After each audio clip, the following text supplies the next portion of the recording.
Welcome back to سیمیز world. امید ہے آپ سب ٹھیک ہوں گے۔ یہ مدینے کا ہمارا سیکنڈ ڈے تھا۔ سیکنڈ ڈے ہم فجر کی نماز کے لیے مسجد نبوی گئے۔ آفٹر نماز فجر اور عشاء کی نماز کے بعد عورتوں کا ریاض الجنہ میں سلام پیش کرنے کے لیے ٹائمنگز ہوتے ہیں۔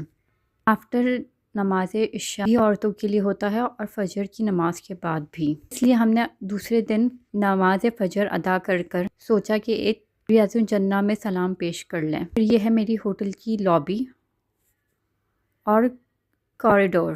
بس پھر صحن میں بیٹھ کر ہم نے سورج کو نکلتے ہوئے دیکھا۔ مسجد نبوی بہت یہ خوبصورت لگ رہا تھا۔ پہلے تو ایک دو عورتیں ہی تھیں، پھر تھوڑا تھوڑا کر کے بہت ساری عورتیں جمع ہو گئیں ریاض الجنہ میں سلام پیش کرنے کے لیے۔ بس پھر جیسے ہی سورج آنے لگا مدینے کی شیڈز اوپن ہونے لگے، جو کہ بہت ہی خوبصورت لگ رہے تھے۔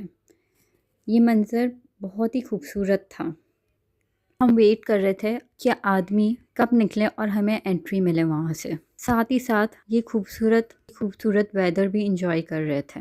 پھر ہم وہاں گئے، دعا کری، سلام پیش کیا، نفل ادا کیے۔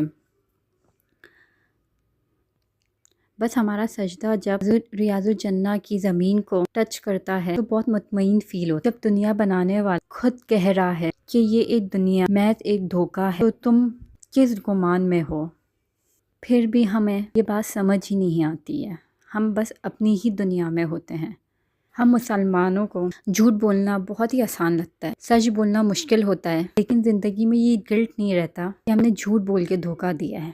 اپنا دل، دماغ، روح سبھی مطمئن ہوتے ہیں۔ ہر انسان کا اپنا اپنا ایمان ہے، یا آسانی چنو یا مشکل چنو۔ جب اللہ راضی ہوتا ہے تو ہی وہ اپنے گھر اپنے بندوں کو بلاتا ہے۔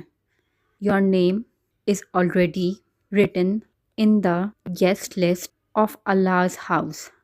ہم جب کسی کے گھر بھی جاتے ہیں تو اچھے سے تیار ہو کے میک اپ کر کے جاتے ہیں۔ تو میں نے اللہ کے گھر جا رہی تھی تو میں نے بھی بہت ساری تیاریاں کی تھی، جیسے اپنے لیے عبایا، کپڑے، بہت کچھ بنوایا تھا۔ وہ بھی انشاءاللہ میں آپ کو دکھاؤں گی سب کچھ۔ بس پھر ہم گئے اپنی ہوٹل، وہاں پر تھوڑا آرام کیا، ناشتہ کیا اور تھوڑی دیر سو گئے۔ پھر اس کے بعد ظہر کی نماز کے لیے واپس مسجد النبوی میں